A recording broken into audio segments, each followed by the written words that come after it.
ថ្ងៃទី18ខែមិថុនាឆ្នាំ2025គឺជាមហាព្រឹត្តិការណ៍បេះដូងគ្រួសារខ្មែរតែមួយនៃការជួបជុំគ្នានៅទីក្រុងកោះពេជ្រចាប់ពីម៉ោង5ទៀបភ្លឺហើយនឹងជួបជុំគ្នាធ្វើដំណើរដោយថ្មើរជើងដែលមានប្រជាពលរដ្ឋចូលរួមរាប់សែនអ្នករាប់លានអ្នកនៅគ្រប់ខណ្ឌទូទាំងប្រទេសគ្រាន់តែការប្ររពដ៏ធំនៅរាជធានីភ្នំពេញដែលដឹកនាំដោយឯកឧត្តមអបនាយករដ្ឋមន្ត្រីហ៊ុនម៉ាណីរដ្ឋមន្ត្រីក្រសួងមុខងារសាធារណៈនិងជាប្រធានសហភាពសហព័ន្ធយុវជនកម្ពុជាម្សិលមិញលោកបានអំពាវនាវជាផ្លូវការហើយបន្ទាប់ពីរត់ម៉ារ៉ាតុងបានបញ្ចប់21គីឡូម៉ែត្ររបស់លោកដោយជោគជ័យបងប្អូនប្រជាពលរដ្ឋខ្មែរពិតជាបានដឹងណាពិតជាបានដឹងនៅសារសំខាន់ដែលលោកឆ្លៀតឱកាសជម្រាបជូនជាផ្លូវការទៅកាន់ប្រជាពលរដ្ឋទូទាំងប្រជាជាតិកម្ពុជាដើម្បីចូលរួមមកជួបជុំដោយបេះដូងសម្លេងប្រជាពលរដ្ឋបេះដូងប្រជាពលរដ្ឋខ្មែរដែលមិនអាចកាត់ថ្លៃបាននៅក្នុងកលៈទេសៈពេលវេលាដែលប្រជាជាតិកម្ពុជាយើងត្រូវបានណាជនឆ្លៀនពៀនរំលោភបំពានលើបូរណភាពដែនដីរបស់យើងជាសារបន្ថែមរបស់វិទ្យុប្រជាជនក្នុងនាមខ្ញុំជាអ្នកផ្សព្វផ្សាយខ្ញុំសូមអំពាវនាវបន្ថែមនៅប្រសាសន៍របស់ឯកឧត្តមអបនាយករដ្ឋមន្ត្រីហ៊ុនម៉ាណីកាលពីម្សិលមិញរំលេចបញ្ជាក់បន្ថែមឲ្យកាន់តែលម្អិតទៅកាន់បងប្អូនមហាគ្រួសារខ្មែរថ្ងៃទី18ខែមិថុនាឆ្នាំ2025សូមអំពាវនាវបន្ថែមទៅកាន់យុវជនប្រជាពលរដ្ឋប្រុសស្រីគ្រប់ខេត្តរាជធានីសូមអញ្ជើញចូលរួមដោយស្ម័គ្រចិត្តចូលរួមដោយបេះដូងខ្មែរដើម្បីបង្ហាញពីការការពារបូរណភាពប្រជាជាតិកម្ពុជារបស់យើងទាំងមូលហើយបង្ហាញពីស្មារតីនៃការគ្រប់គ្រងរាជរដ្ឋាភិបាលនិងឲ្យកម្លាំងចិត្តទៅកងទ័ពដែលការពារបូរណភាពដែនដីការជួបជុំគ្នាថ្ងៃទី18ខែមិថុនា2025នៅកោះព្រិចចាប់ពីម៉ោង5ព្រឹកតទៅរហូតដល់ម៉ោងចាប់ផ្ដើមចេញដំណើរដើរជាក្បួនដែលមានមនុស្សរាប់សែនដែលមានពលរដ្ឋខ្មែរទូទាំងប្រទេសទាំងនៅភ្នំពេញនិងតាមបណ្ដាខេត្តមួយចំនួនប៉ុន្តែមកជួបជុំគ្នានៅកោះពេជ្រដើម្បីបង្ហាញពីឆន្ទៈរបស់ពលរដ្ឋខ្មែរបង្ហាញពីការទទួលខុសត្រូវនឹងការពារបូរណភាពដែនដីរបស់ខ្លួនក្នុងគោលបំណង3ធំទី1គឺបង្ហាញការគ្រប់គ្រង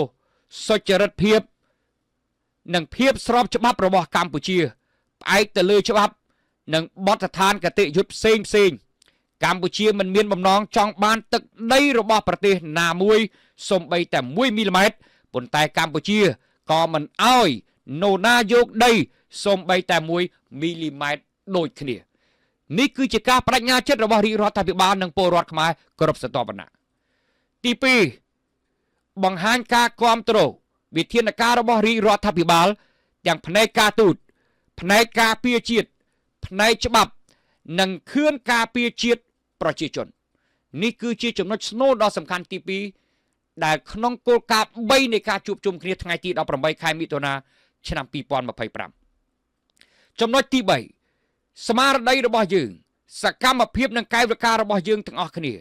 និងសម្លេងរបស់ប្រជាពលរដ្ឋទូទាំងប្រទេសក្នុងការគ្រប់គ្រងរបស់យើងម្នាក់គឺជាកម្លាំងចិត្តនិងជាធម៌ពលសម្រាប់រាជរដ្ឋាភិបាលរបស់យើងនិងកងកម្លាំងប្រដាប់អាវុធរបស់យើងនាពេលនេះបាទសម្រាប់ការពារបូរណភាពដែនដីរបស់យើងសូមអំពាវនាវទៅកាន់បងប្អូនប្រជាពលរដ្ឋទូទាំងប្រទេសអ្នកនៅរាជធានីភ្នំពេញតាមបណ្ដាខេត្តសូមចូលរួមដោយស្ម័គ្រចិត្តបង្ហាញឆន្ទៈនៅ3គោលការណ៍សំខាន់នេះអ្វីដែលយើងជឿជាក់បំផុតគឺស្មារតីប្រជាពលរដ្ឋខ្មែរតែមួយអំពាវនាវបងប្អូនទាំងអស់គ្នាសូមទៅចូលរួមទាំងអស់គ្នាដោយស្ម័គ្រចិត្តចេញពីបោះដូងខ្មែរតែមួយ ដើម្បីគ្រប់គ្រងរាជរដ្ឋាភិបាលស្របច្បាប់របស់យើងដើម្បីការពារសុខសន្តិភាពនិងបូរណភាពដែនដីរបស់យើងហើយខ្ញុំរំលឹកបញ្ជាក់បន្ថែមថាអ្នកដែលត្រូវចូលរួមនៅថ្ងៃទី18នេះសូមបងប្អូនជ្រើសរើសឯកសណ្ឋានសម្លៀកបំពាក់ណាដែលបងប្អូនពេញចិត្តប៉ុន្តែដាច់ខាតសម្លៀកបំពាក់ឯកសណ្ឋានបងប្អូនត្រូវមានរំលឹកដោយទង់ជាតិរបស់ប្រជាជាតិកម្ពុជារបស់យើងដូចជាអាវកីឡាអញ្ចឹងអាវកីឡាយើងមានដាក់ទង់ជាតិហើយឬក៏បងប្អូនទៅបោះពុំអាវសណាមួយដាក់ទង់ជាតិប្រជាជាតិកម្ពុជាយើងឲ្យបានធំណាហើយទី2បងប្អូនត្រូវយកទង់ជាតិរបស់យើងទៅជាមួយដោយដាក់ជាប់បំពង់ទីបអីចឹងទៅឲ្យលើកដើម្បីស្រែកហូអបអរនិងគ្រប់គ្រងដល់រាជរដ្ឋាភិបាលនិងកងកម្លាំងប្រដាប់អាវុធរបស់យើងនេះជាពេលវេលាហើយដល់ពេលវេលាហើយដែលពលរដ្ឋខ្មែររួមគ្នាដើម្បីបង្ហាញឆន្ទៈនៅក្នុងគោលបំណង3ដែលឯកឧត្តមអគ្គនាយករដ្ឋមន្ត្រីហ៊ុនម៉ាណីលោកបានរំលេចបញ្ជាក់កាលពីម្សិលមិញប៉ុន្តែអ្វីដែលសំខាន់ក្នុងនាមយើងប្រព័ន្ធផ្សព្វផ្សាយយើងពិតជាអរគុណណាស់នៅក្នុងការត្រៀមចូលរួមរបស់បងប្អូនរាប់សែននាក់នៅថ្ងៃទី18អ្វីដែលយើងរំលេចបន្ថែមនៅចំណុចសំខាន់របស់រាជរដ្ឋាភិបាលយើងជឿជាក់លើរាជរដ្ឋាភិបាលរបស់យើងហើយអ្វីដែលអ្នកដែលបានចូលរួមសូមបងប្អូនរក្សាឲ្យបាននៅសណ្ដាប់ធ្នាប់របៀបរៀបរយក្នុងនាមយើងជាប្រជាពលរដ្ឋការពារបូរណភាពដែនដីបងប្អូនត្រូវជឿជាក់និងស្ដាប់លើរាជរដ្ឋាភិបាលរបស់យើងធ្វើយ៉ាងណាកុំឲ្យកើតមាននៅចំណុចនៃការបំផោងព័ត៌មានណាមួយដែលអាចកើតឡើងជាយថាហេតុដូចជាការញុះញង់របស់ជនអគតិមួយចំនួនឬក៏ការរើសអើងពូជសាសន៍ណាមួយកើតឡើងជាដាច់ខាតសូមចូលរួមនិងស្ដាប់អង្គពិធីនិងស្ដាប់រាជរដ្ឋាភិបាលនិងជឿជាក់លើរាជរដ្ឋាភិបាលរបស់យើងហើយសូមចូលរួមទាំងអស់គ្នាដើម្បីបង្ហាញឆន្ទៈនៃការគោរពស្រឡាញ់កងទ័ពផ្ដល់កម្លាំងចិត្តកងទ័ពមិនអាចខ្វះប្រជាជនមិនអាចខ្វះកងទ័ពយើងរួមគ្នាដើម្បីការពារបូរណភាពដែនដីរបស់យើងសូមអំពាវនាវឲ្យបងប្អូនទៅចូលរួមទាំងអស់គ្នាឲ្យបានច្រើនច្រើនកាលណាគឺល្អការនឹងច្រើនក្នុងក្របខ័ណ្ឌទូទាំងប្រទេសគឺកាន់តែល្អបំផុតនេះវិទ្យុប្រជាជនសូមអំពាវនាវបន្ថែម